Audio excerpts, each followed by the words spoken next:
নমস্কার বন্ধুরা, সীমা রান্নাঘরে আবারও সবাইকে স্বাগত। এখানে দেখুন বেগুন নিয়েছি আর চিংড়ি মাছ নিয়েছি। চিংড়ি মাছটা ভালো করে আগে ভেজে নেব। আজকে বেগুন দিয়ে আলু দিয়ে চিংড়ি মাছ রান্না করব, তাই ভাবলাম আপনাদের সাথে শেয়ার করা যাক। বেগুন আলুগুলো আমি একসাথে ভেজে নেব। দেখেন এখানে কি কি মশলা লাগবে দেখিয়ে দিলাম। কাঁচা লঙ্কা, পেঁয়াজ কুচি, শুকনো লঙ্কার গুঁড়ো আর জিরে গুঁড়ো ভালো করে আগে ব্লেন্ড করে নেব। দেখুন মাছগুলো ভাজা হয়ে গেছে। দেন এখানে আমার মশলাটাও ভাজা হয়ে গেছে, আলু বেগুনগুলো।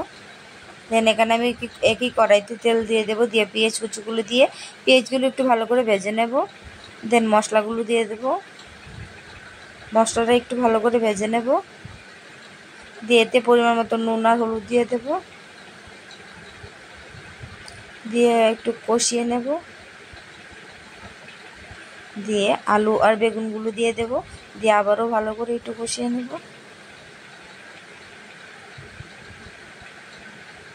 দেখুন মশলা থেকে আমার তেল ছাড়ছে। এবার আমি সামান্য জল দিয়ে দেব। এভাবে কে কোনোদিন কি চিংড়ি মাছ রান্না করে খেয়েছেন কি না জানাবেন অবশ্যই। একবার না খেয়ে থাকলে অবশ্যই একবার খাবেন, আশা করি ভালো লাগবে।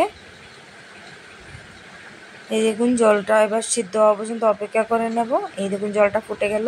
এবার আমি চিংড়ি মাছগুলো দিয়ে দেব, দিয়ে ভালো করে আবার একটু নাড়াচাড়া করে নামিয়ে নেব। কার কার ভালো লাগলো বন্ধুরা অবশ্যই আমাকে এটা কমেন্ট করে জানাতে ভুলবেন না। এভাবেই পাশে থাকবেন বন্ধুরা, ভালো লাগলে একটা লাইক করে যাবেন। ভালো থাকবেন।